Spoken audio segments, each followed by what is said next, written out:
কলকাতা পুরসভার সমস্ত বিদ্যালয়ে আগামী বিশ্বকর্মা পূজার ছুটি বাতিল করে দেওয়া হলো। পরিবর্তে ঈদ উল ফিতরের 2 দিন ছুটি দেওয়া হলো। কলকাতা পুরসভার নজিরবিহীন এই সিদ্ধান্তে হইচই পড়ে গিয়েছে।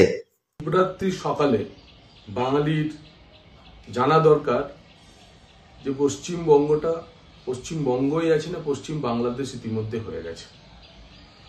কলকাতার মেয়র জনাব ফিরহাদ সুহরাওয়ার্দী হাকিম, যিনি তার নিজের বিধানসভা ক্ষেত্রকে মিনি পাকিস্তান বলেন, দাওয়াতে ইসলামের কথা বলেন, অন্য ভিন ধর্মীদেরকে ইসলাম গ্রহণ করার কথা বলেন, সংখ্যালঘুদেরকে মুসলমানদেরকে জনসংখ্যা বাড়িয়ে সংখ্যাগুরু হয়ে যাওয়ার কথা বলেন, তার আমলে এবার কলকাতা শহরে বিশ্বকর্মার ছুটি বাতিল করা হলো এবং বিশ্বকর্মার ছুটি বাতিল করে কলকাতা কর্পোরেশনের স্কুলগুলিতে ঈদ উল ফিতরের ছুটি 2 দিন করা হলো।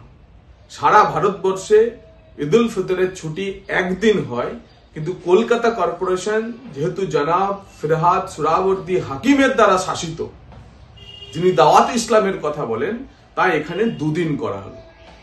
কলকাতা কর্পোরেশনের হগ মার্কেটে অবস্থিত কলকাতা কর্পোরেশনের এডুকেশন ডিপার্টমেন্ট বা শিক্ষা দপ্তরের এই বিজ্ঞপ্তিটি প্রত্যেকটি সনাতনী বাঙালির হৃদয়ে ঘা দেবে, মনে অশান্তি সৃষ্টি করবে।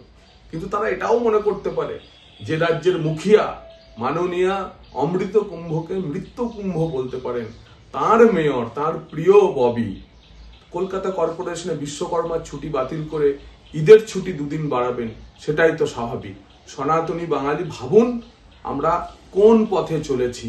26-এ বিদায় করুন, না হলে আপনাকে বাংলা থেকে বিদায় হতে হবে। অবশেষে বিতর্কে পড়ে এই বিজ্ঞপ্তি বাতিল করে পুরসভা। পুরসভার পক্ষ থেকে জানানো হয়, কর্তৃপক্ষের অনুমতি না নিয়ে এই বিজ্ঞপ্তি জারি করা হয়েছিল। যে বা যারা এই কাজ করেছে তাদের বিরুদ্ধে কড়া ব্যবস্থা নেওয়া হবে।